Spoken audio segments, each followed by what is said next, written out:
وبركاته. الحمد لله نحمده ونستعينه ونستغفره ونؤمن به ونتوكل عليه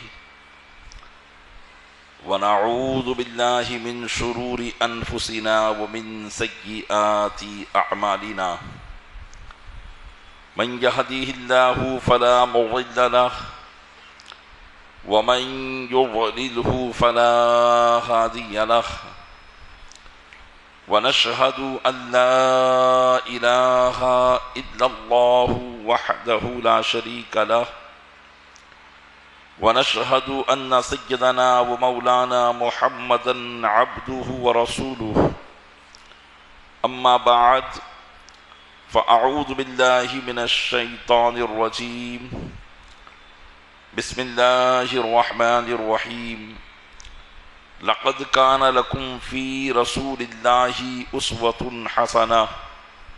آمنت بالله صدق الله مولانا العظيم وبلغنا رسوله النبي الأمين المكين الكريم ونحن على ذلك لمن الشاهدين والشاكرين والمطمئنین والحمد للہ رب العالمین.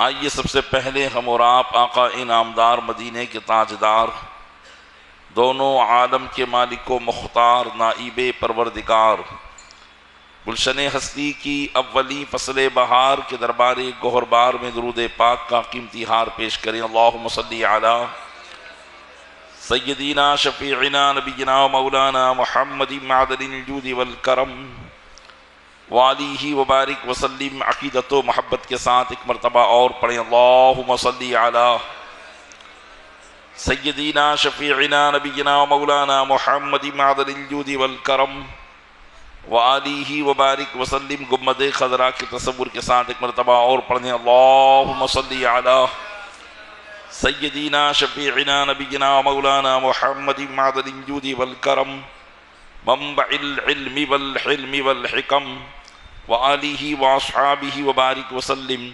صلاۃ وسلاما سرمدا دائما ابدا علیک یا رسول اللہ.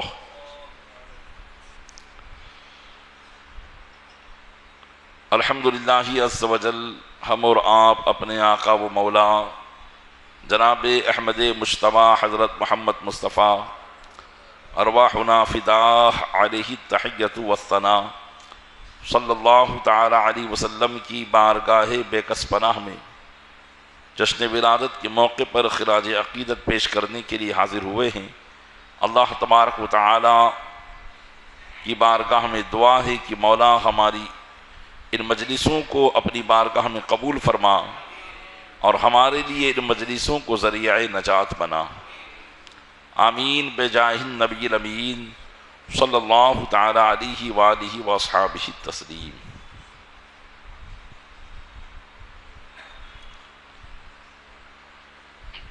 نبی کریم رؤوف الرحیم علی نبینا وعلیہ الصلاۃ والتسلیم کی جشن ولادت کے موقع پر ہر سال حضور کی سیرت مبارکہ کو بالتفصیل بیان کرنے کی کوشش کی جاتی ہے. انشاءاللہ آج سے نبی کریم صلی اللہ علیہ وسلم کی سیرت مبارکہ کے واقعات تاریخ اور احادیث کی روشنی میں آپ کی خدمت میں پیش کرنے کی کوشش کی جائے گی. گزشتہ سال آپ حضرات نے حضور اکرم صلی اللہ علیہ وسلم کی ازدواجی زندگی کے کچھ حالات اور پھر ابتدائے وحی کے کچھ واقعات سماعت فرمائے تھے اور پھر اس کے بعد اللہ کی طرف سے دعوت و تبلیغ کا حکم نبی کریم صلی اللہ علیہ وسلم کو دیا گیا. تو نبی کریم صلی اللہ علیہ وسلم نے اپنے گھر سے ہی اسلام کی دعوت کا آغاز کیا. حضرت ام المومنین خدیجہ الکبریٰ رضی اللہ تعالی عنہا، مولائے کائنات علی مرتضیٰ رضی اللہ تعالی عنہ، اور سیدنا صدیق اکبر رضی اللہ تعالی عنہ اور دیگر حضرات ایمان لائے۔ نبی کریم صلی اللہ علیہ وسلم کی یہ دعوت ابھی خفیہ طور پر تھی، اور نبوت کا یہ پہلا اور دوسرا سال یعنی اعلان نبوت تو آپ نے کر دیا تھا۔ اپنی 40 سالہ عمر میں کہ میں اللہ کا نبی ہوں، اے لوگوں مجھ پر ایمان لاؤ اور معبودان باطلاں کی پرستش کو چھوڑ دو۔ لیکن اس اعلان کو کرنے کے بعد جو دعوت کا سلسلہ تھا، تبلیغ کا سلسلہ تھا، وہ خفیہ طور پر چل رہا تھا۔ جیسے جیسے لوگ حضور کی بارگاہ میں آتے، حضور سے متاثر ہوتے، آپ کی گفتگو سے متاثر ہوتے، آپ کی دعوت و تبلیغ سے متاثر ہوتے، ایمان لے آتے۔ بہت سے وہ ہوتے جنہیں مشرکین مکہ کی طرف سے بڑا سکھا پڑھا کر بھیجا جاتا اور کہا جاتا کہ جاؤ دیکھنا کہیں محمد کی نظر تم پر اثر نہ کر جائے، اور وہ بڑے دعوے کر کے جاتے کہ نہیں، ہم پر ان کی نظر کا کوئی اثر نہیں ہوگا، ہم تو ان کو سمجھا بجھا کر آئیں گے۔ لیکن جب وہ حضور کی بارگاہ میں آتے اور حضور کے چہرے زیبا کو دیکھتے تو انہیں اس بات کا یقین ہو جاتا کہ یہ کسی جھوٹے کا چہرہ نہیں ہو سکتا ہے۔ گویا کہ وہ حضور کی محبت میں ایسے گرفتار ہو جاتے کہ اب اس قید سے رہائی ان کے لیے ناگزیر ہو جاتی، اور وہ اپنی جان سے آزاد ہونا تو پسند کر لیتے، لیکن حضور کی گرفتاری سے آزاد ہونا پسند نہیں کیا کرتے تھے۔ اللہ تبارک و تعالیٰ نے اپنے محبوب صلی اللہ علیہ وسلم کو ایسا باکمال اور پرجمال بنایا تھا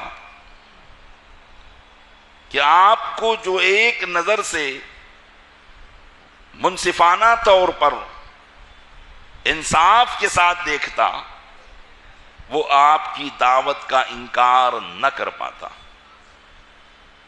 اور آپ کے چہرے زیبا کو دیکھ کر وہ آپ کی محبت میں ایسا مجروح اور زخمی ہو جاتا کہ اس کے دل میں نبی کریم صلی اللہ علیہ وسلم کی محبت گھر کر جاتی تھی۔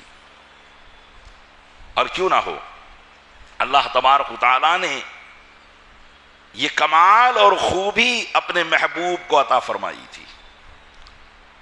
اعلیٰ حضرت رضی اللہ تعالیٰ عنہ نے ایک جگہ فرمایا،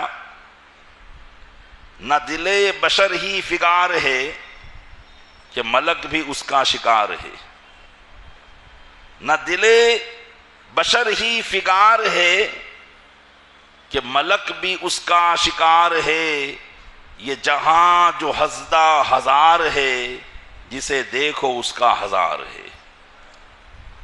یعنی فرماتے ہیں کہ حضور کی محبت کا اثر یہ ہے کہ صرف انسان کا دل ہی ان کی محبت میں زخمی نہیں ہوتا، بلکہ فرشتے جن کو اللہ تبارک و تعالیٰ نے دل سے پاک رکھا ہے وہ بھی ان کی محبت میں گرفتار ہو جاتے ہیں۔ حضرت جبریل امین علی نبینا وعلیہ الصلوۃ والتسلیم کا حال یہ تھا کہ جب تک وہ دن میں حضور کی بارگاہ میں حاضر نہیں ہو جاتے انہیں سکون ہی نہیں ملا کرتا تھا۔ 23 سالہ عرصے میں حضرت جبریل امین حضور کی بارگاہ میں 24,000 مرتبہ حاضر ہوئے۔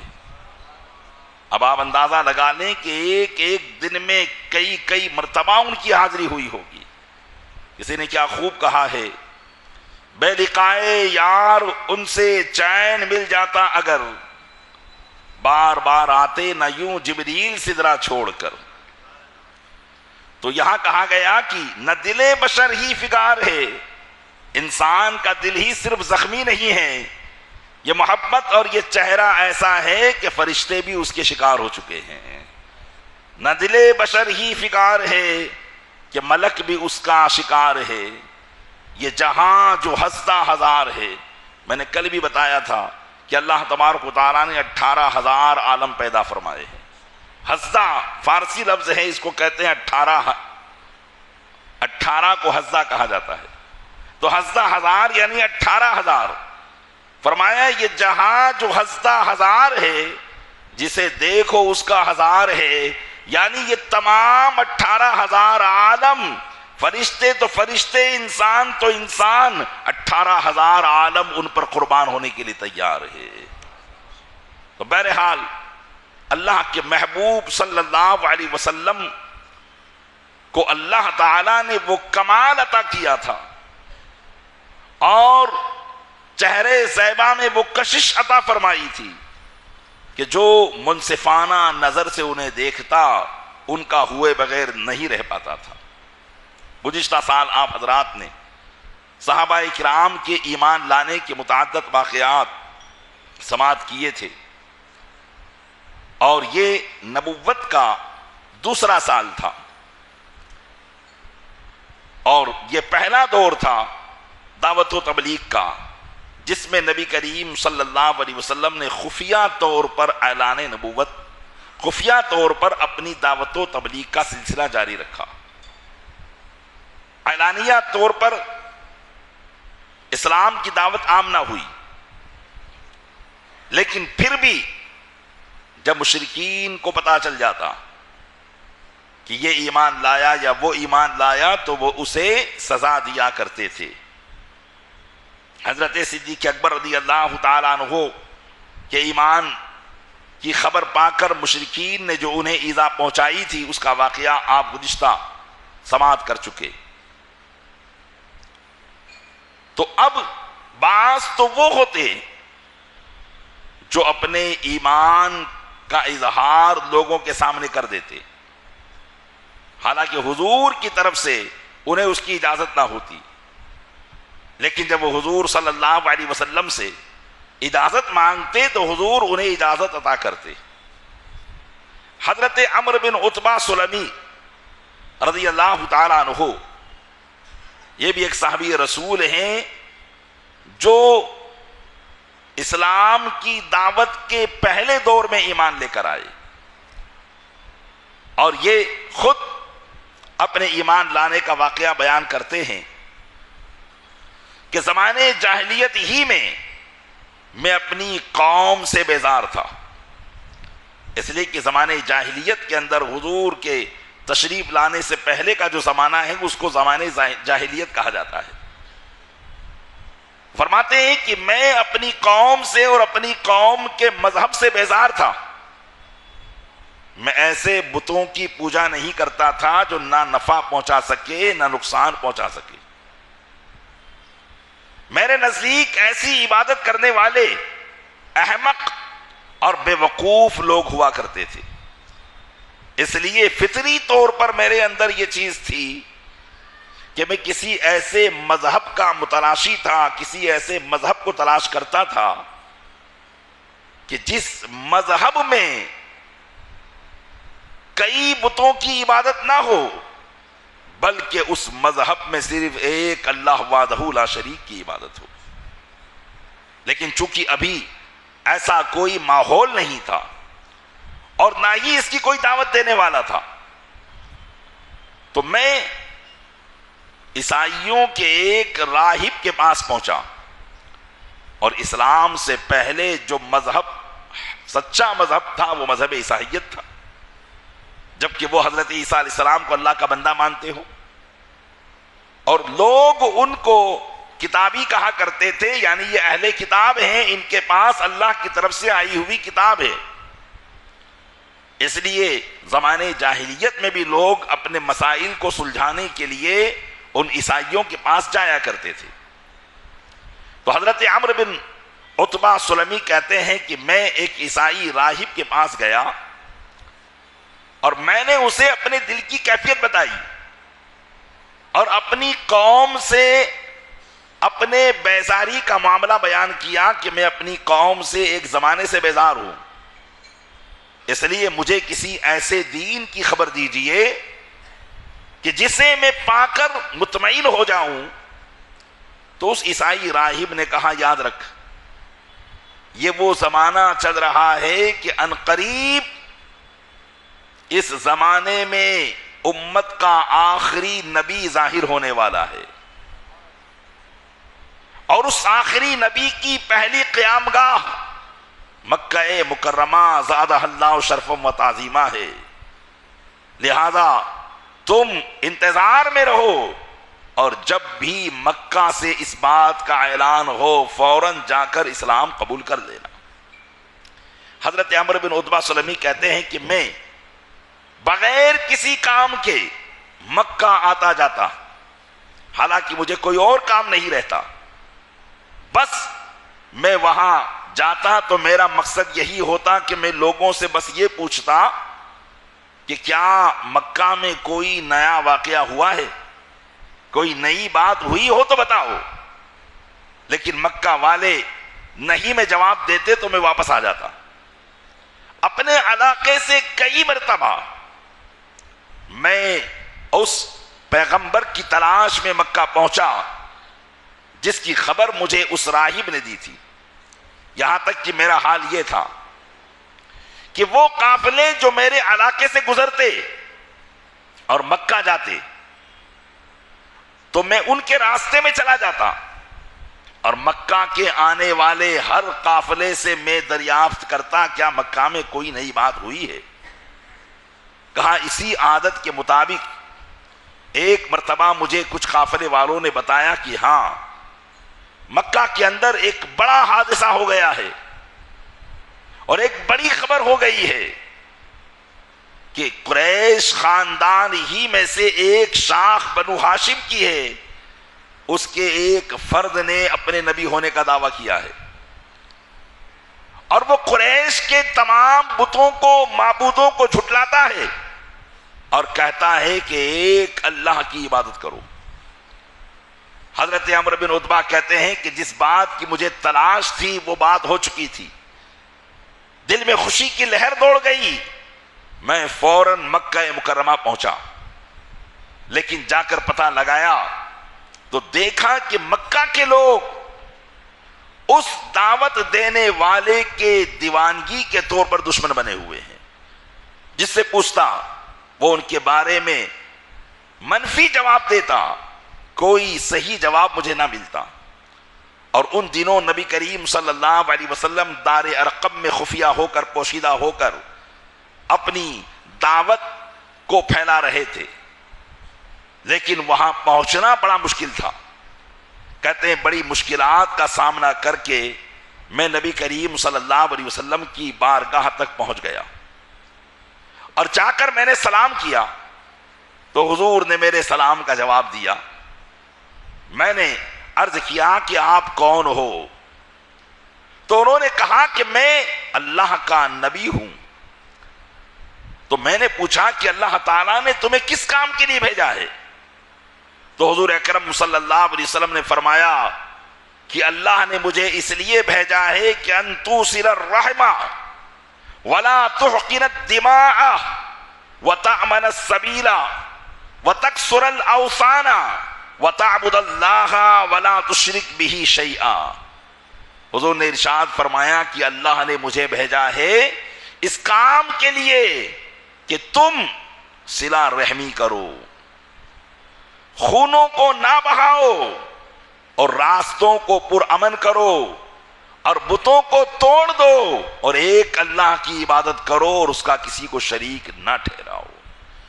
میرے آقا صلی اللہ علیہ وسلم نے اس زمانے کی جاہلیت والی عادتوں کے خاتمے کو ارشاد فرمایا، کیونکہ اس زمانے میں رشتہ داری توڑنا یہ معمولی بات ہو چکا تھا.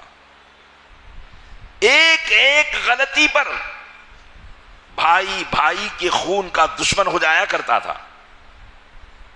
قبیلے کے قبیلے جو آپس میں ایک زمانے سے مل جل کر رہا کرتے، ایک باپ کی اولاد ہوتے، لیکن ذرا سی اگر غلطی ہو گئی تو وہ قبیلے آپس میں ایک دوسرے کے خون کے دشمن ہو جایا کرتے تھے.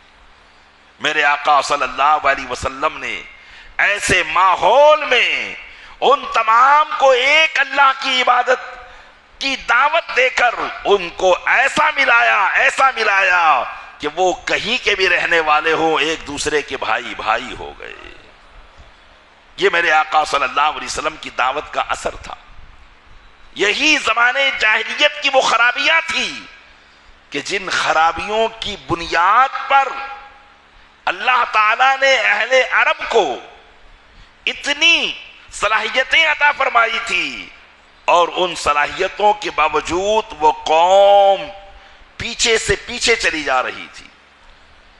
اللہ نے ان کو ذہانت عطا فرمائی، ان کو طاقت و قوت عطا فرمائی، ان کو فکر اور شعور کی درستگی عطا فرمائی تھی، لیکن ان تمام چیزوں کو انہوں نے پس پشت ڈال رکھا تھا، اور جہالت میں وہ اتنے نیچے اترے ہوئے تھے کہ وہ ان صلاحیتوں کی طرف دھیان ہی نہیں دیتے تھے.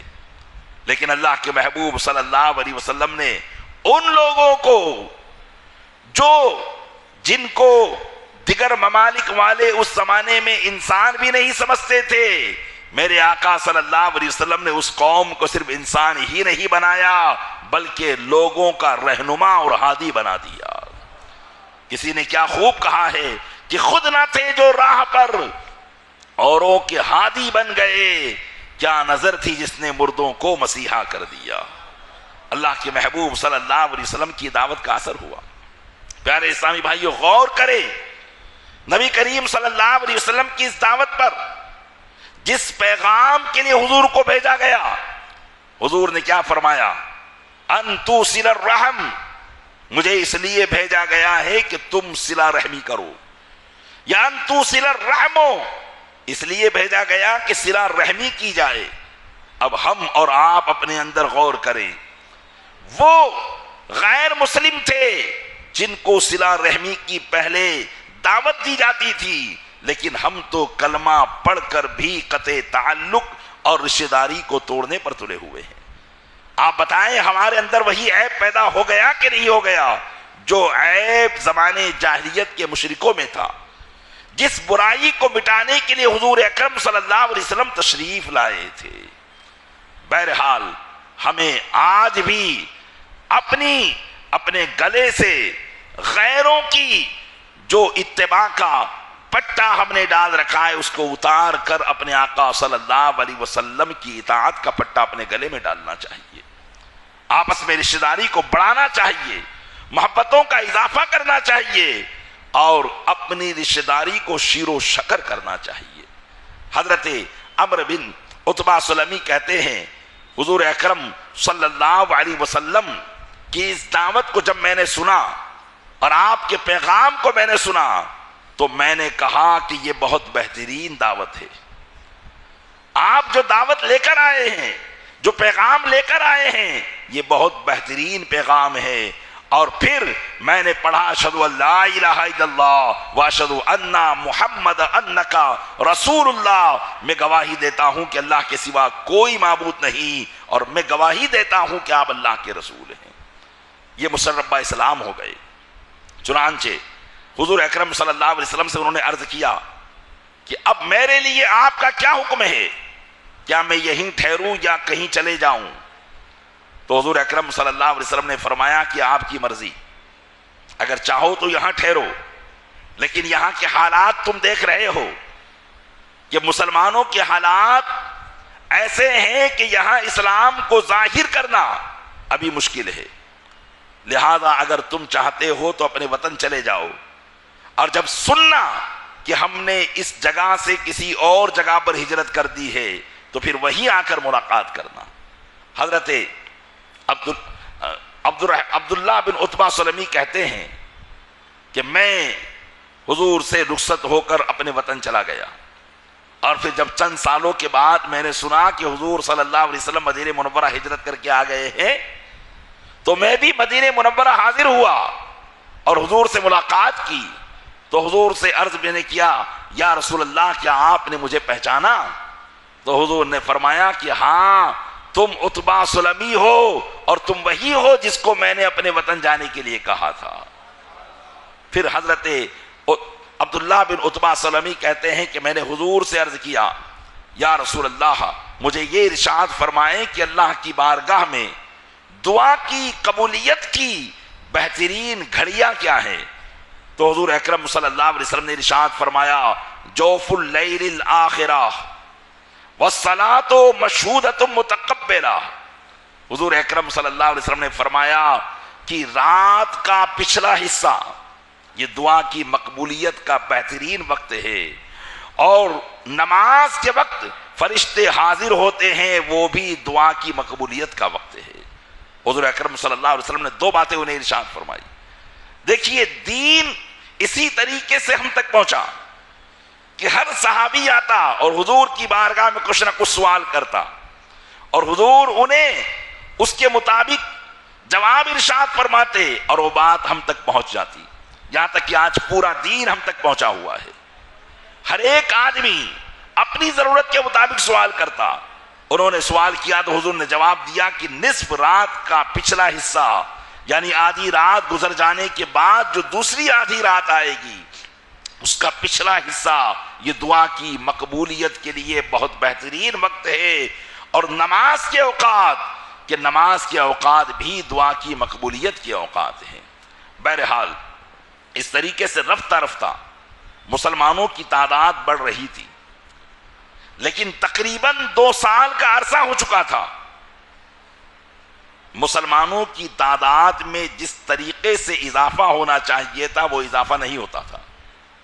ابھی تک کی کل تعداد جو دوسرے سال تک پہنچی تھی وہ تقریباً 35 اور 40 کے بیچ میں تھی، اور بہت کم مسلمان جو ہے مشرف با اسلام ہوئے تھے، اور مشرکین صحابہ اکرام کو تو اپنے ظلم و ستم کا نشانہ بنا رہے تھے، لیکن ابھی تک حضور اکرم صلی اللہ علیہ وسلم پر تعدی اور سرکشی کا کوئی معاملہ پیش نہیں آیا تھا۔ حضرت صدیق اکبر کو بھی تکالیف پہنچائی گئی، دیگر صحابہ کو بھی تکالیف پہنچائی گئی تھی، لیکن ابھی تک نبی کریم صلی اللہ تعالی علیہ وسلم کو ایذا رسانی کا معاملہ پیش نہیں آیا تھا، اس لیے کہ مشرکین آپ کے قبیلے کا احترام بھی کرتے تھے، اور بنو ہاشم کی جو پکڑ تھی اس سے وہ ڈرا بھی کرتے تھے، اس لیے براہ راست کوئی ایسی کوشش نہیں کرتا کہ وہ حضور کو تکلیف پہنچائے۔ لیکن ایک دن نبی کریم صلی اللہ علیہ وسلم صفا پہاڑی کے قریب سے گزر رہے تھے کہ ابو جہل جو حضور اکرم صلی اللہ علیہ وسلم کا دشمن تھا، اس نے حضور کو جب تنہا دیکھا تو آپ پر سب و شتم کرنے لگا، یعنی برا بھلا کہنے لگا، گالیاں دینے لگا۔ نبی کریم صلی اللہ تعالی علیہ وسلم تو صبر کے وہ کوہ گرا تھے کہ وہ جتنا بولتا آپ اتنے ہی خاموش رہتے، آپ نے اس کی بات کا کوئی جواب نہ دیا، وہ برا بھلا بولتا رہا، یہاں تک کہ جب حضور کی طرف سے اس نے کوئی جواب نہ سنا تو وہ اور زیادہ برہم اور قسمناک ہو گیا، اور پھر حضور اکرم صلی اللہ علیہ وسلم کو مارنے پر اتر آیا، یہاں تک کہ اس کے ہاتھ میں ایک ڈنڈا تھا، اس سے نبی کریم صلی اللہ علیہ وسلم کو وہ مارنے لگا، یہاں تک کہ حضور اکرم صلی اللہ علیہ وسلم کے چہرے مبارکہ اور سر اقدس سے خون کے فوارے جاری ہو گئے۔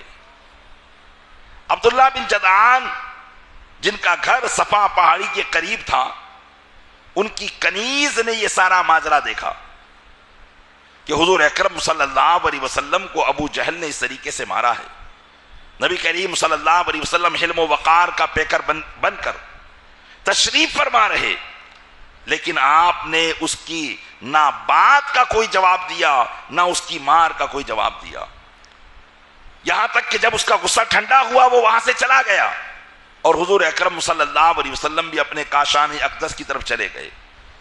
چنانچہ ان دنوں حضرت امیر حمزہ رضی اللہ تعالیٰ عنہ جو نبی کریم صلی اللہ علیہ وسلم کے چچا بھی تھے، اور حضور اکرم صلی اللہ علیہ وسلم سے ان کی ایک رشتہ داری یہ تھی کہ آپ کی رضائی ماں، یعنی جس کا دودھ حضرت امیر حمزہ نے بھی پیا تھا اور اسی کا دودھ حضور اکرم صلی اللہ علیہ وسلم نے بھی پیا تھا، تو اس طریقے سے حضرت امیر حمزہ حضور کے چچا بھی ہوتے تھے اور رضائی بھائی بھی ہوا کرتے تھے کہ ایک ماں کا دونوں نے دودھ پیا تھا، اور حضور کی عمر اور حضرت امیر حمزہ کی عمر میں زیادہ کوئی فرق نہیں تھا، ان کی عمر کچھ 1-2 سال زیادہ تھی اور حضور کی ان سے کم تھی، اور یہ اپنی جوانی کے عالم میں بڑے شوقین تھے، تیر بازی ان کا مشغلہ تھا، اور روزانہ کا معمول یہ تھا کہ اپنے کام کاج سے فارغ ہو کر اپنے گھوڑے پر تشریف فرما ہوتے اور جنگل کی طرف تیر کمان لے کر نکل جاتے اور شکار کیا کرتے تھے۔ مکہ مکرمہ کے اندر حضرت امیر حمزہ رضی اللہ تعالی عنہ کی زندگی اسلام سے پہلے بڑی عیش و عشرت میں گزرا کرتی۔ شام کے وقت جب یہ واپس آتے تو سب سے پہلے حرم شریف میں جاتے، کعبے کا طواف کرتے، اور پھر مکہ مکرمہ کے قبیلوں کے سرداروں کی بیٹھکیں اور مجلسیں وہاں لگی ہوتی تو ان سے علیق سلیق کرنے کے بعد ان کے پاس جا کر بیٹھ جاتے، اور پھر قصے کہانیاں ہوتی، اور اس طریقے سے ان کا وقت جو ہے گزرا کرتا تھا۔ حضرت امیر حمزہ رضی اللہ تعالیٰ عنہ اپنی عادت کے مطابق جب اسی شام، جس شام ابو جہل نے حضور اکرم صلی اللہ علیہ وسلم کو ضرب شدید لگائی، ایذا پہنچائی، اسی شام حضرت امیر حمزہ رضی اللہ تعالی عنہ شکار سے آئے تو عبداللہ بن جدعان کی کنیز، جس نے سارا ماجرا ابو جہل کا حضور کو مارتے ہوئے دیکھا تھا، اس نے حضرت امیر حمزہ کی سواری کو روکا اور کہا کہ ابو عمارہ، تم تو عیش و عشرت میں مست رہو اور شکار پر شکار کرتے رہو، اور ادھر ابو الحکم عمرو بن ہشام نے تمہارے بھتیجے کو آج جو مارا ہے اس کی کوئی مثال نہیں ہے۔ چنانچہ اس نے وہ سارا واقعہ حضرت امیر حمزہ کو بتا دیا، جو کہ ابو جہل کا نام عمرو بن ہشام تھا اور اس کو مکہ کے لوگ ابو الحکم کہا کرتے تھے، یعنی بڑی حکمتوں والا۔ نبی کریم صلی اللہ علیہ وسلم نے اس کا نام ابو جہل رکھا تھا کہ یہ حکمت والا نہیں ہے، یہ جہالت والا ہے، یہ حکمتوں کا باپ نہیں بلکہ یہ جہالتوں کا باپ ہے۔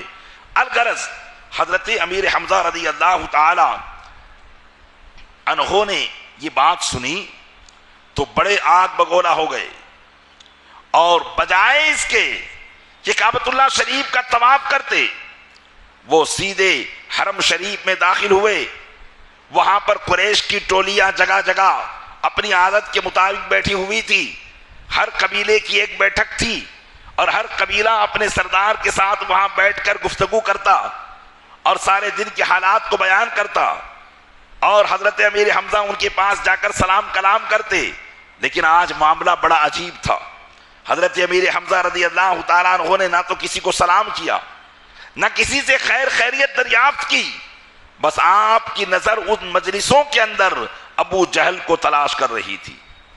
چنانچہ جب آپ کی نظر پڑ گئی کہ قبیلے بنو خزاعہ کے اندر ابو جہل بیٹھا ہوا ہے اور بڑا ان کے ساتھ بیٹھ کر حضور کو جو اس نے تکلیف پہنچائی تھی بڑی فرحت اور خوشی کے ساتھ اس تکلیف کی داستان سنا رہا ہے، تو حضرت امیر حمزہ رضی اللہ تعالیٰ عنہ نے جب اسے دیکھا تو آپ فوراً اپنی کمان کو آپ نے اتارا اور کمان سے اسے مارنا شروع کیا، یہاں تک کہ اسے اتنا مارا کہ اس کے سر سے بھی آپ نے خون کے فوارے جاری کر دیے اور کہا کہ ابو جہل کیا تو میرے بھتیجے کو مارتا ہے اور ان کو برا بھلا کہتا ہے؟ وانا علی دینی، حالانکہ میں اس کے دین کو قبول کر چکا ہوں، میں اس کے دین کو قبول کر چکا ہوں، اور تو اس کو سزا دیتا ہے، اس پر سب و شتم کرتا ہے۔ جب قبیلے بنو مخزوم کے لوگ جو ابو جہل کی قبیلے کے لوگ تھے، انہوں نے جب آگے بڑھنے کی کوشش کی اور حضرت امیر حمزہ کو پکڑنے کی کوشش کی تو ابو جہل نے کہا دعو ابا عمارہ، ابو عمارہ کو چھوڑ دو، واللہ قد سببت ابن اخی، کہ میں نے ان کے بھتیجے کو بڑا برا بھلا کہا تھا، یہ انہوں نے اس کا بدلہ لیا ہے۔ ابو جہل جانتا تھا کہ امیر حمزہ بڑے جانباز پہلوان ہیں اور یہ میرے قبیلے کے جو لوگ ہیں اگر یہ ان پر حملہ بھی کریں گے تو امیر حمزہ کا مقابلہ نہیں کر پائیں گے اور بلا وجہ کی کئی جانیں چلی جائیں گی۔ اس لیے اس نے سوچ بچار سے کام لے کر اپنے قبیلے والوں کو بچا دیا۔ حضرت امیر حمزہ رضی اللہ تعالیٰ عنہ نے رشتہ داری کے جوش میں یہ سب کچھ کہہ دیا تھا، حالانکہ ابھی انہوں نے اسلام قبول نہیں کیا تھا۔ ابھی ان کے دل میں جو جوش تھا اور جو غضب ان کے دل میں پیدا ہو رہا تھا وہ صرف اپنے بھتیجے کی محبت کی وجہ سے پیدا ہو رہا تھا کہ میرے ہوتے ہوئے میرے بھتیجے کو کوئی تکلیف پہنچائے، میرے ہوتے ہوئے میرے بھتیجے کو کوئی برا بھلا کہے، یا میرے ہوتے ہوئے میرے بھتیجے کو کوئی مارے، یہ کیسے ہو سکتا ہے؟ حضرت امیر حمزہ رضی اللہ تعالیٰ عنہ کے دل میں جو یہ بات تھی یہ صرف ایک رشتہ داری کی وجہ سے تھی۔ یہ بات تو آپ نے کہہ دی اور اپنے گھر تشریف لے آئے، لیکن پوری رات کروٹیں بدلتے رہے اور سوچتے رہے کہ آخر کار میں نے ایسا کیسے کہہ دیا کہ انا علی دینی، میں اس کے دین پر ہوں، یہ فیصلہ میں نے کیسے کر لیا؟ بغیر سوچے سمجھے اپنے آباء و اجداد کے دین کو میں نے کیسے چھوڑ دیا؟ اس بچار میں اور اس سوچ میں پوری رات وہ کروٹیں بدلتے رہے، لیکن ان کو سکون نہیں مل پا رہا تھا۔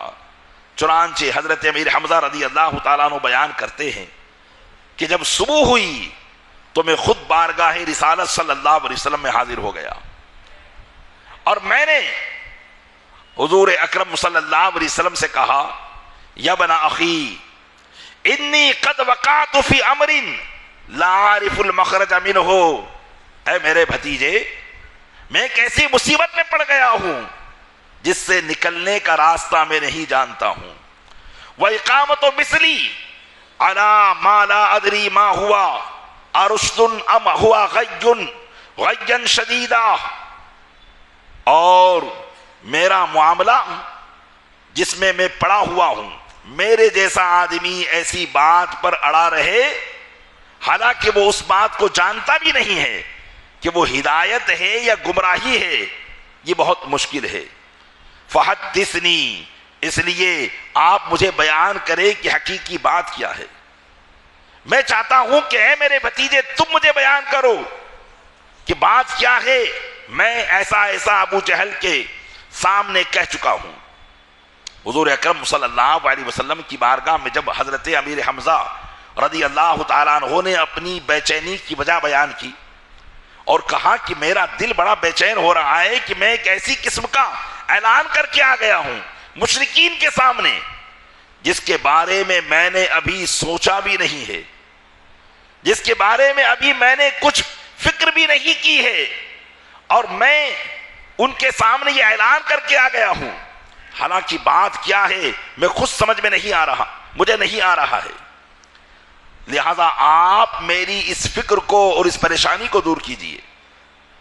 ابھی تک جب حضرت امیر حمزہ حضور کی بارگاہ میں اپنی اس بات کو بیان کر رہے تھے، نبی کریم صلی اللہ علیہ وسلم کی نگاہ مبارکہ جھکی ہوئی تھی اور حضرت امیر حمزہ کے دل میں اسلام کے بارے میں شکوک و شبہات بھرے ہوئے تھے کہ وہ دعوت جس کی میرے بھتیجے عام کر رہے ہیں وہ دعوت حق ہے یا نہیں ہے، یہ شکوک و شبہات ان کے دل میں تھے.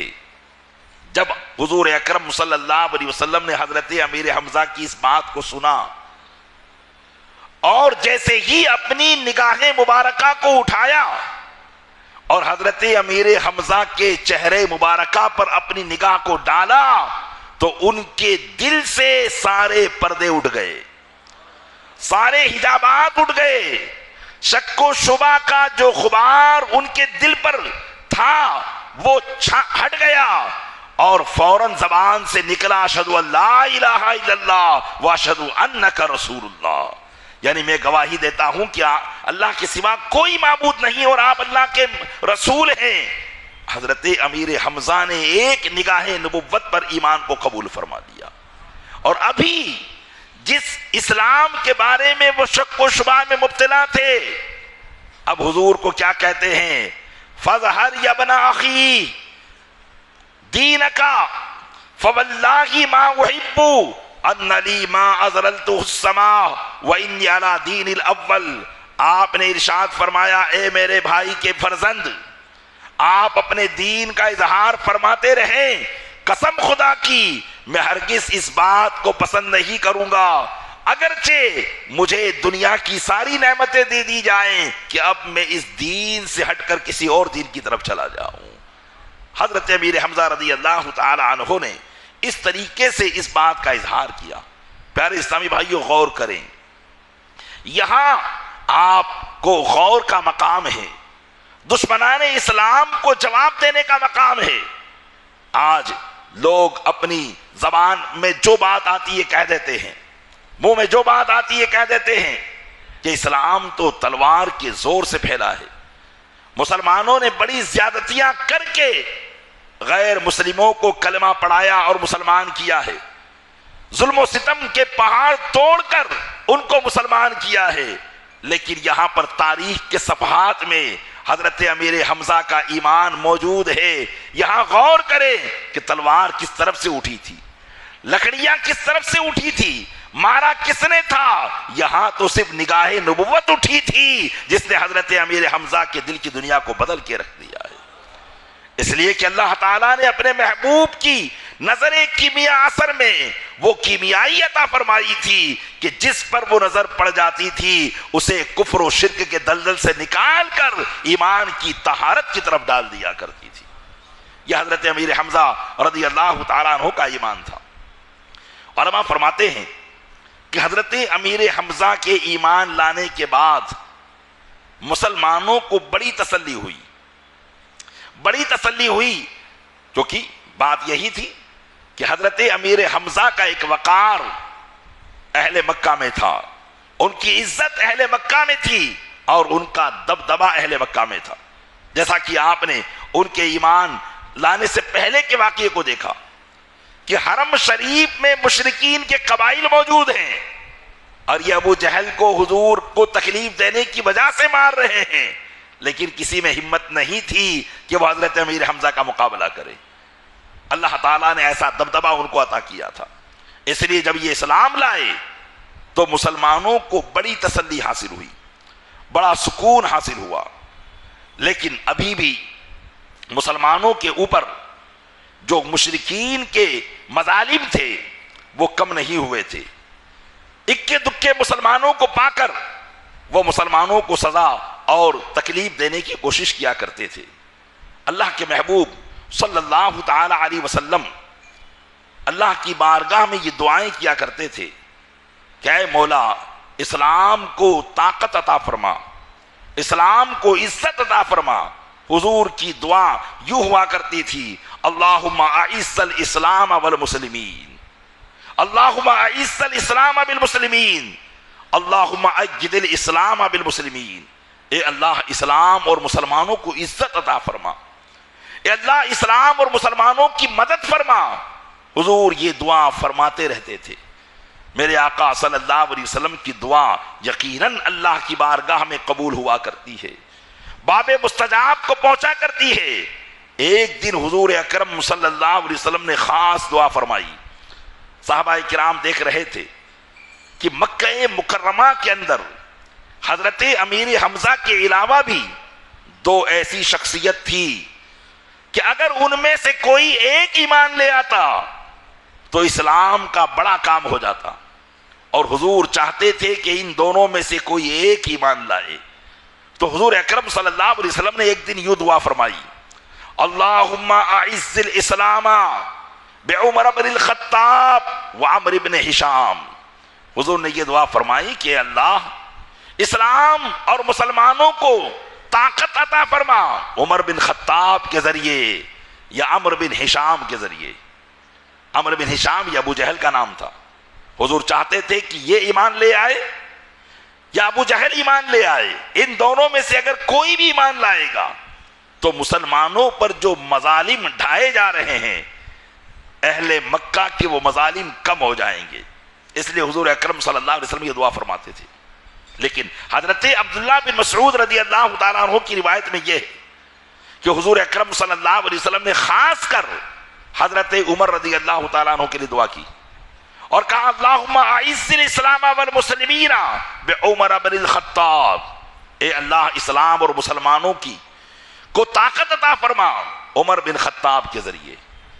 چنانچہ حضور اکرم صلی اللہ علیہ وسلم نے رات میں دعا کی، اور ادھر حضرت عمر فاروق اعظم رضی اللہ تعالیٰ عنہ جن کی عمر ابھی صرف 26 سال کی ہے، یہ 26 سال کے نوجوان ہیں۔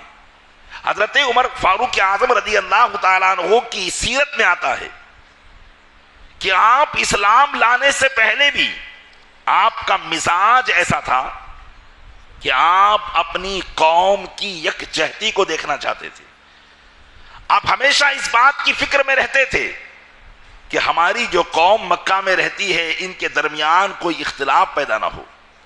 حضور اکرم صلی اللہ علیہ وسلم کے دین اور تبلیغ کی وجہ سے حضرت عمر کو حضور سے دشمنی نہیں تھی، ان کو جو دشمنی تھی وہ اس وجہ سے تھی کہ وہ یہ سوچ رہے تھے کہ ایک آدمی نے پورے مکہ کے لوگوں کے چین کو برباد کر دیا ہے۔ اس لیے کہ جو ان کا ہو جاتا ہے، اگر باپ ہے تو وہ بیٹے کا دشمن ہو جاتا ہے، بیٹا ہے تو باپ کا دشمن ہو جاتا ہے، گھر گھر میں جنگ چھڑی ہوئی ہے، باپ مسلمان ہے بیٹا کافر ہے، بیٹا مسلمان ہے باپ کافر ہے۔ تو جو مسلمان ہو گیا اس نے اپنے رشتہ داروں سے ناتا توڑ لیا، رشتہ داری توڑ لی، اور پھر وہ الگ ہو کر چلا گیا۔ گھر گھر میں یہ حالات بنتے چلے جا رہے تھے۔ اس لیے حضرت عمر فاروق اعظم رضی اللہ تعالیٰ عنہ کا چونکہ مزاج یہ تھا کہ وہ اپنی قوم کے اتحاد کو چاہتے تھے، اس لیے ایک دن بیٹھ کر وہ سوچنے لگے کہ آخر کار یہ جو میری قوم کے اندر اختلاف پڑ گیا ہے، اس اختلاف کو کیسے ختم کیا جائے، اس اختلاف کو کیسے ختم کیا جائے، اور اس اختلاف کو کیا ختم کرنے والا کوئی ہوگا بھی۔ ایک طرف تو آپ یہ سوچتے اور دوسری طرف آپ یہ بات بھی سوچتے کہ آخر کار یہ جو اختلاف ہوا ہے تو اس کی وجہ کیا ہے۔ اس لیے کہ ایمان لانے والے کوئی کمزور یا بے وقوف یا احمق لوگ نہیں ہیں۔ ابو بکر جیسے تاجر اور مکہ شہر کے قاضی بھی موجود ہیں جو ایمان لے آئے۔ اس لیے کہ حضرت ابو بکر صدیق رضی اللہ تعالیٰ عنہ خود مکہ کے اندر اسلام سے پہلے عہدۂ قضا پر یعنی لوگوں کے فیصلے کیا کرتے تھے، جج کے منصب پر فائز تھے۔ کہاں ایسے لوگ ایمان لے آئے اور پھر دیکھتے ہیں کہ جو ایمان لاتا ہے چاہے اسے لاکھ زد و کوب کیا جائے، مارا جائے، برا بھلا کہا جائے، مال چھین لیا جائے، لیکن کوئی اس دعوت کو چھوڑنے کے لیے تیار ہی نہیں ہوتا۔ آخر کار یہ دعوت کیسی دعوت ہے، اس بات کو بھی سوچتے، لیکن چونکہ ابھی ایمان نہیں لائے تھے اس لیے اخوت اور اپنی برادری کی محبت ان پر غالب آ جاتی، اور وہ سوچتے کہ نہیں یہ جو اختلاف برپا ہوا ہے اس اختلاف کو ختم کرنا ہوگا۔ تو آپ نے طریقے سوچے کہ اس اختلاف کو ختم کیسے کیا جائے گا۔ آخر کار آپ اس بات پر رک گئے کہ یہ اختلاف اسی بنیاد پر ختم ہو سکتا ہے کہ جس شخص نے سب سے پہلے اس اختلاف کی جڑ ڈالی ہے، بنیاد ڈالی ہے، اسی کو ختم کر دیا جائے۔ آپ نے یہ فکر، آپ نے یہ سوچ بنائی اور کہا کہ اگر وہ جو ہے جڑ کو ختم کر دیا جائے تو شاخیں خود بخود ختم ہو جائے گی. اور آپ کے دل میں چونکہ جذبہ تھا، بہادری تھی، طاقت تھی، حالانکہ حضور کا جو خاندان تھا قبیلے بنو ہاشم، یہ ایسا خاندان تھا کہ جو اہل مکہ کے ہر فرد سے لڑنے کی طاقت رکھتا تھا. لیکن حضرت عمر رضی اللہ تعالیٰ عنہ کے دل میں اب یہ بات آ چکی تھی کہ اب چاہے کچھ بھی ہو جائے میں اس شمع کو گل کر کے رہوں گا اور اس اختلاف کو مٹاتا رہوں گا. یہ سوچنے کے بعد آپ نے دوسرے دن مکہ کی کڑی دھوپ میں تپتی ہوئی ریت پر، جبکہ لوگ اپنے دروازوں کو بند کر کر کے سو جاتے ہیں، ایسے موقع پر آپ اپنی تلوار کو برہنہ کرتے ہیں اور تلوار لے کر بڑے غضب کے عالم میں نبی کریم صلی اللہ علیہ وسلم جس جگہ پر تشریف فرما تھے اس جگہ پر روا دوا ہو جاتے ہیں. بڑے غصے کے عالم میں تھے کہ ایک صحابی رسول جن کا نام تھا نعیم بن عبداللہ، اور یہ ایمان لا چکے تھے پہلے سے، لیکن انہوں نے ابھی اپنے ایمان کا اظہار نہیں کیا تھا. تو حضرت نعیم بن عبداللہ نے جب دیکھا کہ عمر بڑے جوش اور غضب کے ساتھ تلوار ننگی کیے کسی طرف جا رہے ہیں، تو حضرت نعیم بن عبداللہ نے کہا کہ عمر کہاں جا رہے ہو؟ کہا اب اپنی قوم سے اس مصیبت کو دور کرنے کے لیے جا رہا ہوں جس مصیبت میں گھر گھر مبتلا ہو چکا ہے، گھر گھر اختلاف کا اڈا بن چکا ہے. اب میں محمد صلی اللہ علیہ وسلم کو ختم کرنے کے لیے جا رہا ہوں. معاذ اللہ رب العالمین. حضرت نعیم بن عبداللہ نے کہا کہ عمر، محمد بن عبداللہ کو تو بعد میں خبر دینا، پہلے اپنی گھر کی خبر لو. تمہارے بہنوئی سعید بن زید اور تمہاری بہن فاطمہ بن خطاب بھی ایمان لے آئی ہیں.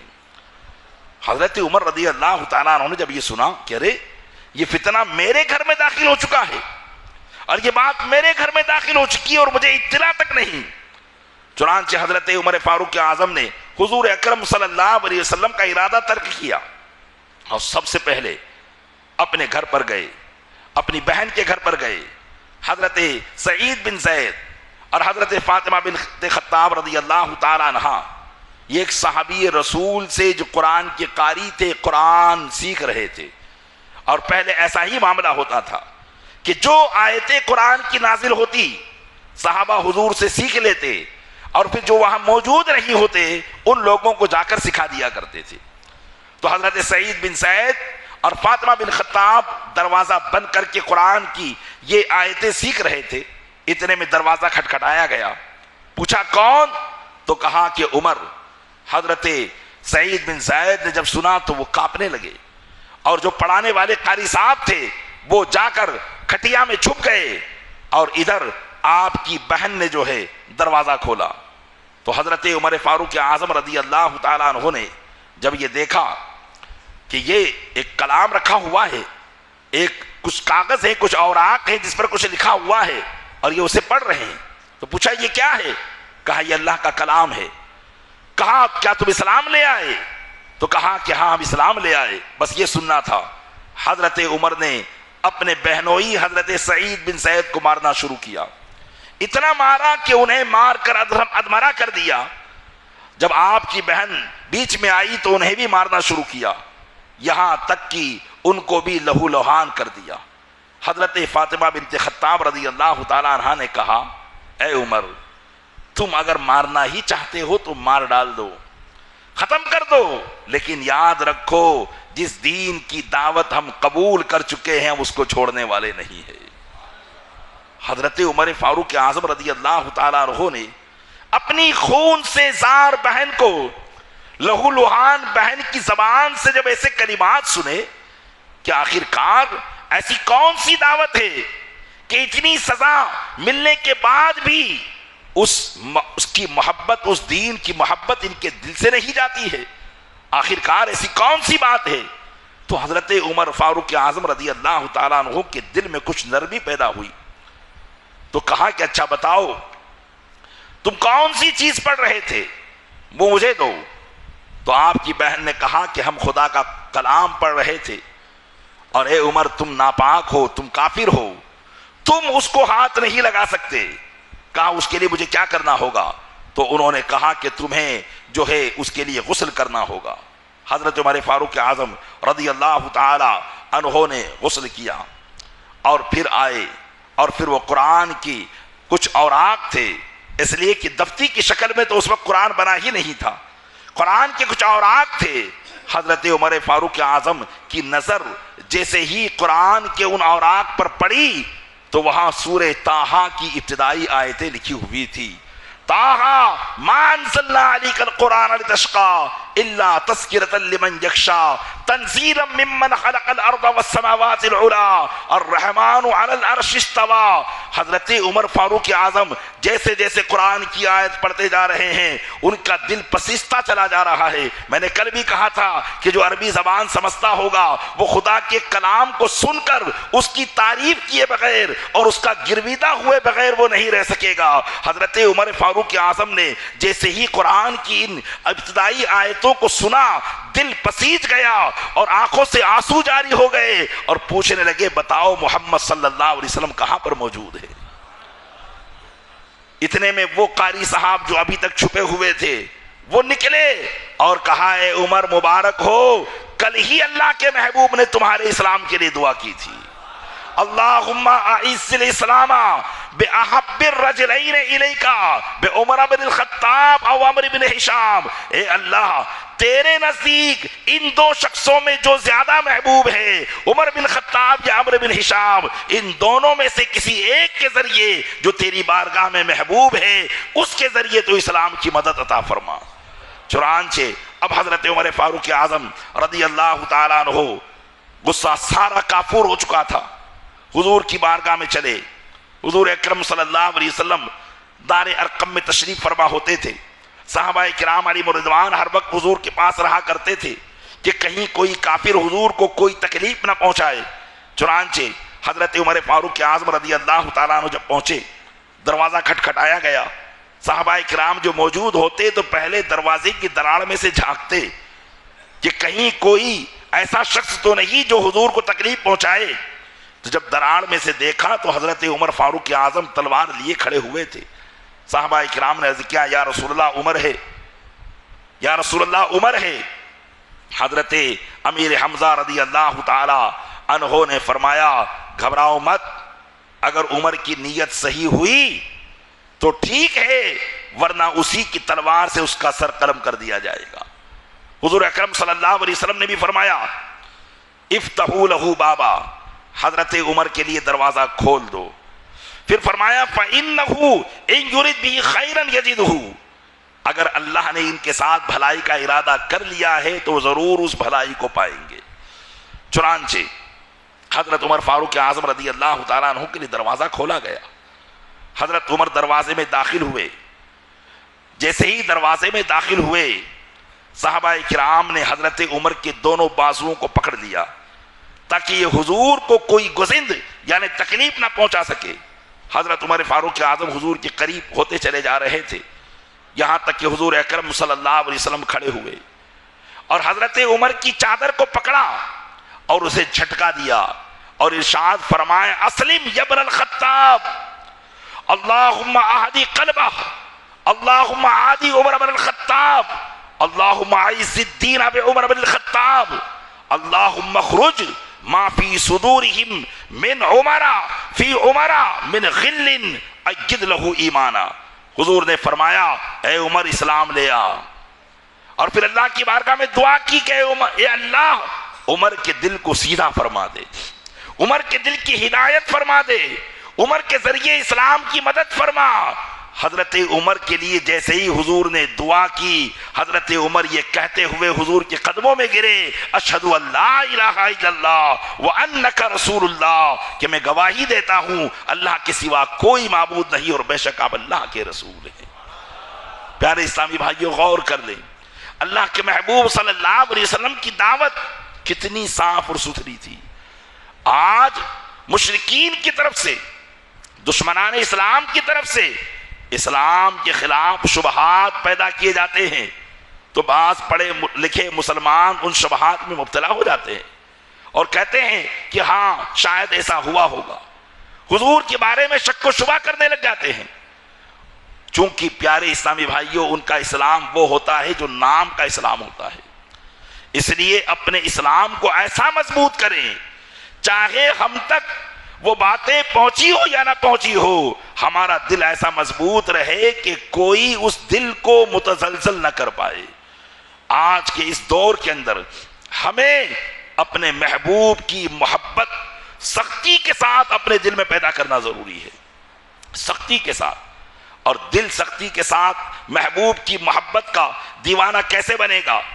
جبکہ آپ اس محبوب کی اتباع کریں گے، اس محبوب کی اطاعت کریں گے۔ میلاد نبی صلی اللہ علیہ وسلم منانا اس کا ایک سبب یہی ہے کہ لوگوں کے دلوں میں حضور کی محبت کو انڈیلا جائے، ان کو حضور کی محبت کا دیوانہ بنایا جائے، ان کے دلوں میں حضور کی ایسی محبت ڈال دی جائے کہ پھر چاہے کوئی کتنی ہی دنیا کی دولت لے کر کھڑا ہو، ہمارے ایمان کو مذبذب نہ کر سکے۔ پیارے اسلامی بھائیو، ایسی محبت جو اللہ تعالیٰ نے صحابہ کو عطا فرمائی تھی، ایسی محبت حضور سے، اسلام سے اپنے دل میں پیدا کرنے کی کوشش کیجیے۔ اپنے ہر کام میں، ہر بات میں، ہر قول میں، فعل میں غور کیجئے کہ کہیں میری بات سے یا میرے کام سے میرے اسلام کو کوئی نقصان تو نہیں پہنچ رہا ہے، میرے حضور کی شریعت کو کوئی نقصان تو نہیں پہنچ رہا ہے، میرے حضور کی سنت کو کوئی نقصان تو نہیں پہنچ رہا ہے۔ اگر ہم اس بات میں غور و فکر کرنے میں کامیاب ہو گئے تو انشاءاللہ تبارک و تعالیٰ اپنے دل کے اندر ہم حضور کی ایک بہترین محبت پائیں گے، دل کو اسلام کے اندر پختہ پائیں گے، اور پھر یہ دل ایسا دل ہو جائے گا کہ جس دل کے اندر سوائے حضور کی محبت کے کسی اور کی محبت پیدا نہیں ہو پائے گی۔ اس لیے پیارے اسلامی بھائیوں، آج ہمارے سامنے وہ مراحل نہیں ہے جو صحابہ کے سامنے تھے، لیکن کم از کم آج ضرورت ہے شریعت مطہرہ کو زندہ کرنے کی، آج ضرورت ہے سنت نبویہ کو زندہ کرنے کی۔